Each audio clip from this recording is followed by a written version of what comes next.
Assalamu alaikum everyone. In the previous two lectures, I gave you the introduction to embedded systems and the key constraints and key features regarding the designing of embedded systems. In today's video, I will teach you the classification of embedded systems in more depth. In the first video, I told you about the components of embedded systems that are divided into two major types, hardware and software. And further, I described different types of components, analog components, converters, and digital components. But today, I will further describe these components in depth. What are sensors? Earlier in the lectures, I explained you what are sensors. Sensors is a device that takes the input in analog form and then transfer it to the microcontrollers. Normally, in today's world, as analog to digital converter comes built in the sensors, therefore they supply digital values at the output. Nevertheless, the sensors that we have used, they provide the output in analog form. The first one is gas sensor. It provides output in analog form and tells us the type of the gas. The second is the color sensor. Color sensor, it senses the light in three different colors: red, green and blue, means RGB color. Ultrasonic sensor, it transmits an ultrasonic waves which deflect from the objects and then they are received by the receiver and then it calculates the distance. Humidity sensor, it calculates the humidity in the atmosphere. What are actuators? Actuators, they are the devices that convert the digital value after being processed by the processor into analog value. Normally, the industrial BLDC motors, they are most common types of actuators. Actuators can be numerous. Industrial servo motors, dual channel relay module. This type of relay module, you can drive any type of AC load or any DC load, and LED strips. Next comes the converters. Digital to analog converters are the types of ICs that convert the analog signal into the digital signal so that it can be read by the microcontrollers or the processors. The steps are really simple. First, the signal is sampled. After sampling the signal, it is quantized so that the continuous values are removed. After quantization, the values are then converted into binary values so that they can be read by the processor. The topology of analog to digital converters is really opposite to the digital to analog converters.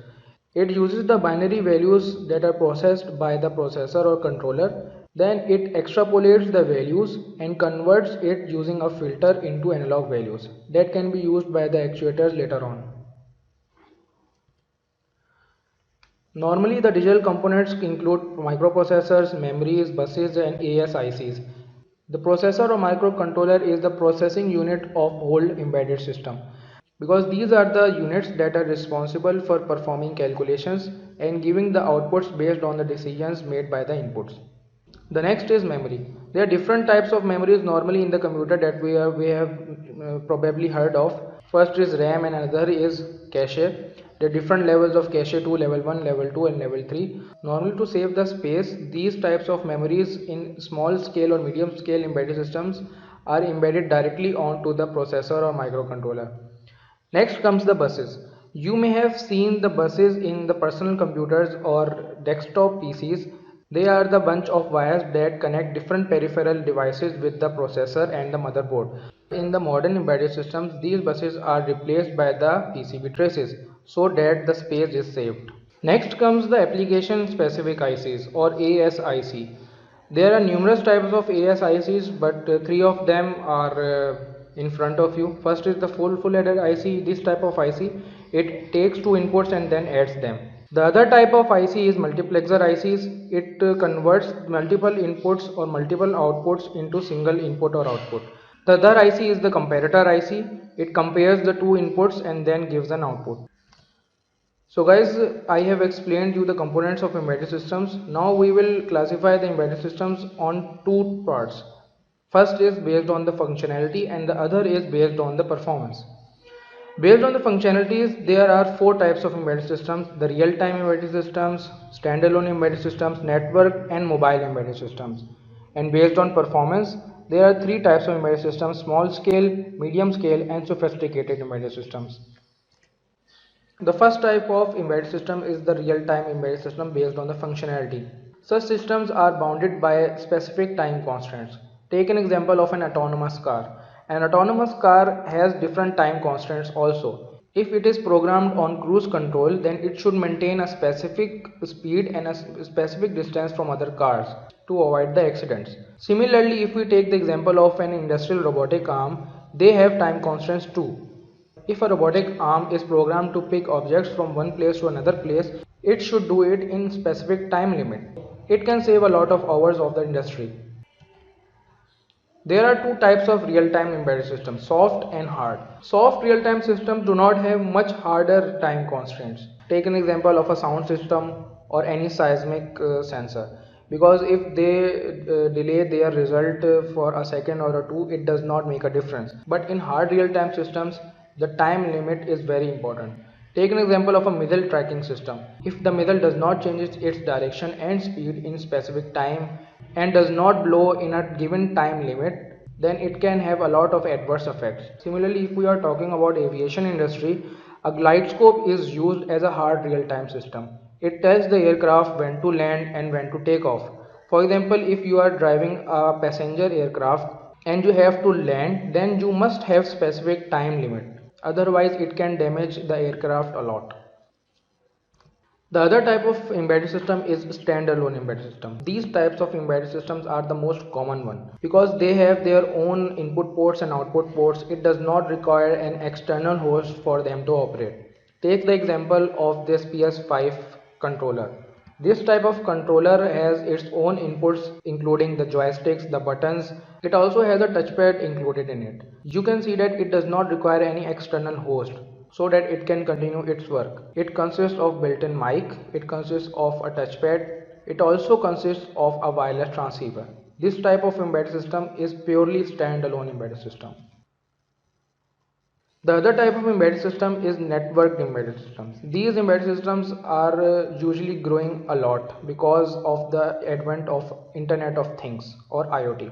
Normally these systems are connected with local area network or wide area network. But in modern days mostly these devices are wireless. Below you can see different types of devices. This is a wireless transceiver. The main function of this transceiver is that it saves a lot of power. Another type of network embedded system is this type of device. It is Bluetooth low energy or a BLE device which uses BLE protocol to connect with different types of microcontrollers or processors. This is a NVR or a DVR. These types of devices they allow different types of CCTVs to connect with them, and normally in NVR special type of CCTV cameras that use Ethernet or wireless systems they connect with it. So this type of embedded system is networked embedded system.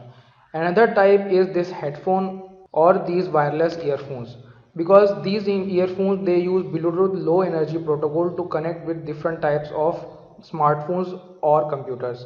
This is network embedded system.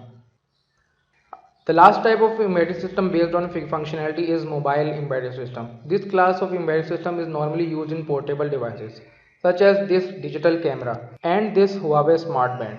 Normally these devices are designed so that they can be embedded into the larger PCB boards. But normally in nowadays most of the components they are embedded on the processor itself. It is called system on chip or SoC. It saves a lot of space and it is very robust. Based on performance, the first type of embedded system is a small scale embedded system. It is a very entry level embedded system which uses 8-bit or 16-bit processor. It has very limited resources like a normal RAM or an EEPROM or just a microcontroller. I also discussed previously about an SoC or system on chip. Normally the RAM and ROM they are housed in the processor itself. It is called SoC. They use integrated development environment or IDE such as Arduino IDE or any other to program themselves. Normally the code is written in embedded C or embedded C++. The other type is medium scale embedded system. This type of embedded system has a bit larger type of microprocessor. It is 16-bit or 32-bit microprocessor. This type of embedded system they use RISC architecture, reduced instruction set control architecture. You can see in different types of ATM machines that they are very sophisticated embedded systems. They do not make mistakes while calculating the money. They do not make mistakes while while receiving your pins as an input. Therefore, there are medium scale embedded systems and have a very faster response as compared to small scale embedded systems. The last type of embedded system according to the performance is sophisticated embedded systems. This is a very huge type of embedded system that has different types of hardware and software complexities. They need a PLA or programming logic array. These type of system normally have different type of communication protocols such as I2C, CAN protocol, UART protocol, Ethernet or USB protocol. You can see these types of systems as our network router or any IP camera or any embedded web server also. So guys, this was it for today. In today's lecture you learned about different types of embedded systems according to the performance and according to their functionality. In the next video I will tell you about how we have to choose the microcontroller or a microprocessor, because a proper type of choice with regard to the microcontroller is very important in terms of speed, in terms of memory and in terms of communication also. So thank you guys. Allah Hafiz.